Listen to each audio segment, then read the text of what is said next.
interesting conversation the other day at a networking event, and I thought I would share it here on the podcast because I know there's been some confusion about what is a small business? What's a micro business?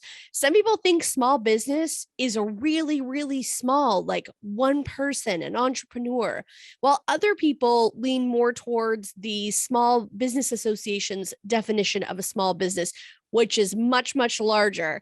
So I did some research on it and I want to share it with you because I think there's some really interesting points that I found that I think every entrepreneur or small business owner needs to know. So you can keep in mind that there shouldn't be a negative connotation when you say that you're running a small business, because a small business can mean many, many things. So a small business is defined as a privately owned corporation, partnership, or a sole proprietorship, which means it's just one person that has fewer employees and less revenue than a corporation or regular sized business. Now, if you read that on the internet, to me, that is super confusing. That could be so many different things. And I think that's what's really interesting is as we dive more into this, you're going to be able to determine what truly is a small business. Now, on the flip side of that, the Small Business Association, which is kind of the hub for all things small business. For a lot of people, they may not have really worked with the SBA before COVID hit because that was the entity that granted all the small businesses loans, worked with the PPP to help with payroll while businesses were struggling.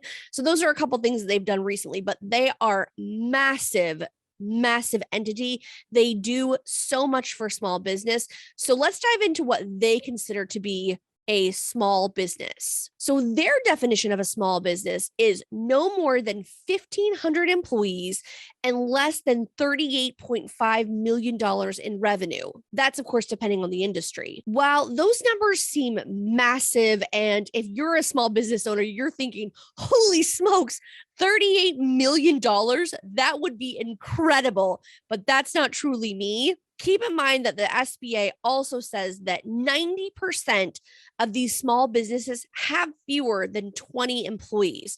So you see the difference between what some people call a small business and what the SBA calls a small business. So if someone ever says to you something about running a small business, just know that it could be a one woman or man show all the way up to 20, 30 employees with massive amounts of revenue.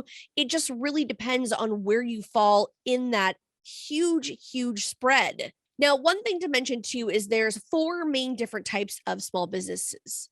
So that's the sole proprietor, like I mentioned earlier, that's kind of the one man.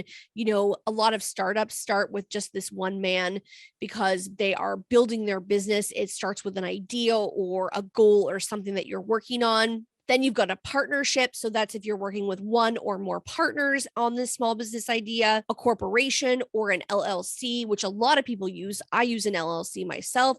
So there's those 4 main types to think about, in range of small businesses. One really important statistic that I found was that small businesses with 20 employees or less make up 89.6% of all US business enterprises, which is kind of crazy when you think about it. That small business really is making the world go round. And more importantly, 23 million businesses in the United States actually don't have any employees at all, meaning there's only one owner that is going about business by themselves. Now, of course, there's other factors that the SBA uses to distinguish what a small business is, but I think that this gives us an overall picture of really truly what a small business is. Because I think a lot of times people don't want to be labeled as a small business because they think it has a negative connotation, which it doesn't. So doing this research, it's really reshaped the way I look at small businesses because it's not just a one-man show, even though there's quite a bit of us that are just going it on our own. There's also businesses with teams, even 20 to 30 employees that are making the world go round. I mean, that's an incredible statistic. So if you're an entrepreneur or a small business owner, know that you're part of it, that this is something that you're contributing to making the world function. I know sometimes as small business owners, our ideas are thought of most importantly by ourselves. A lot of times we're like, That's not that great of an idea. Nobody's going to look at that. And I really, really want you to think of that differently, because the bottom line is it's not true. Think about all those business owners, the 89% that have huge, huge contributions to the communities.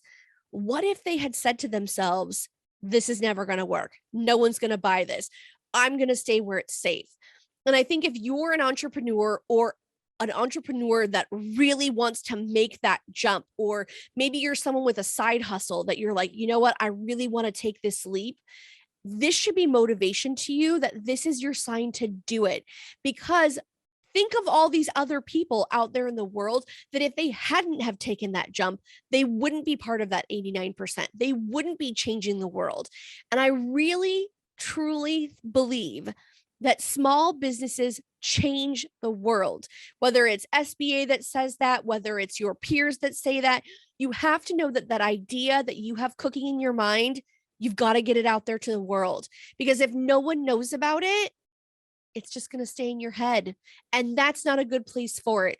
You want to get that idea out there. Whatever those next steps that you need to take, make sure you're doing them. Make sure that you become someone that's contributing to this community of entrepreneurship, small business owners. People need you and they need your ideas. So get out there and do it.